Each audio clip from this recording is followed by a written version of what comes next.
Hello everybody, and on today's video we're going to be covering markers, pencils, and different ways of marking lines. There are many different ways, many different methods, and many different types of means of marking lines, and a lot of them have their positives and some have their drawbacks.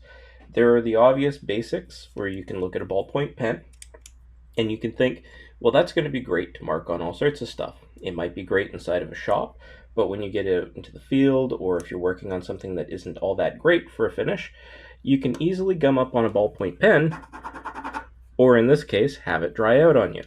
So, not necessarily the best of options in my opinion. Most of the time, I'll stick to something where I know that I want it to be permanent, such as this Pika. Not that I'm sponsored by them or anything, but just the ease of being able to mark.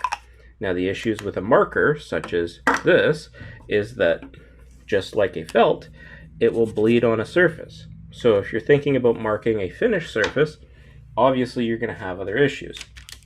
Personally, anything that's harder, ceramics, tiles, and this type of stuff, I love to use these Pikas just because they are actually water resistant in a lot of the cases, and sometimes they'll actually come off the surface once I've started cutting.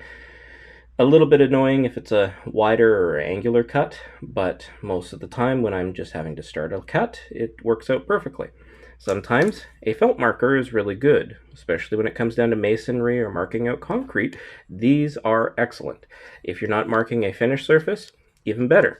I've had to use these on finished surfaces for cuts on darker materials, and I found that degrease sprays do often quite work effectively at taking them off.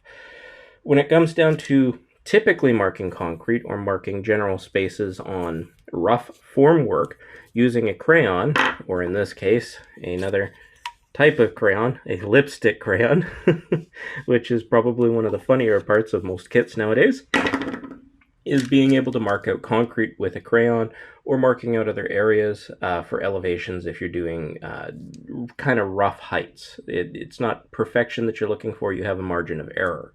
When you start getting into higher grade finishes, you may think back to your standard pencil from school. These are great, but the biggest issue with them is whenever you've got a slope, they roll. And if you have bigger fingers like mine, they're not necessarily the most comfortable to actually keep within your fingers. That's why, in general, a carpenter's pencil is a little bit better for your general application. Easier to reach, easier to control at a longer distance, and also it doesn't roll, which is another big part.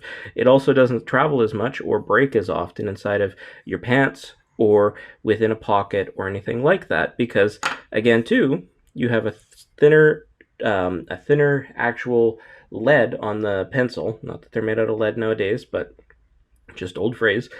You have a thinner lead on this pencil. It has a higher likelihood of breaking, and likewise, if I were to press this hard enough, I would break it. With one of these, they are a lot harder to break. Again, the main focus. When you start getting into finish carpentry, or if you just enjoy having a thinner lead, there's other types of larger mechanical pencils like this. Or for even finish that you need very thin lines, you have old school mechanical pencils with leads that are honestly quite cheap to maintain, but the lines might be a little bit hard to read if you're doing general cuts. So inside of maybe a shop or something like this, mechanical pencils are generally the best and overall work really well. For a very cool, interesting contender for a carpenter's pencil, I saw this as an option at one of my local shops, and I really like this. It's not necessarily the most comfortable, and this sharpening tool that they have down here is honestly a little annoying, as it will grab onto the inside of your pants and not release all that well, or even make it difficult to put onto the side of your pants or anything like that too. Not necessarily the most convenient tool. The only other reason why I like these types of pencils, I know that there's a few other brands that are doing it now too, is the different colors of leads. So if you're having to mark for additional surfaces, everything becomes a lot easier. So the biggest things that you can remember when you're buying for something, or you want to mark something, or even if you want to lay out on drywall or whatever else, try and stick to using something that is easy to mask with paint, pencil, easy to erase on a surface, such as wood. You draw it on here, it's just like a piece of paper. Not that this eraser is all that amazing, and that sound is lovely, but you can still erase with something like this. I think this eraser is about 40 years old, so that might be the bigger problem. But you have to kind of work within the means that you have. If you're marking on a finished piece of plywood like this, use something that is going to impede or enter the surface of the material. You're not going to be able to do a stain grade finish. You're not going to be able to do anything like that. So likewise, if you're leaving notes for somebody else, you're doing anything like this, just try to be mindful. There are lots of options out there, and I'm sure that there's even more than what I have here as a spread, but this is a general application of what I like to stick to and what I like to use. Not that I like to use this that much. Thank you. Have a great day.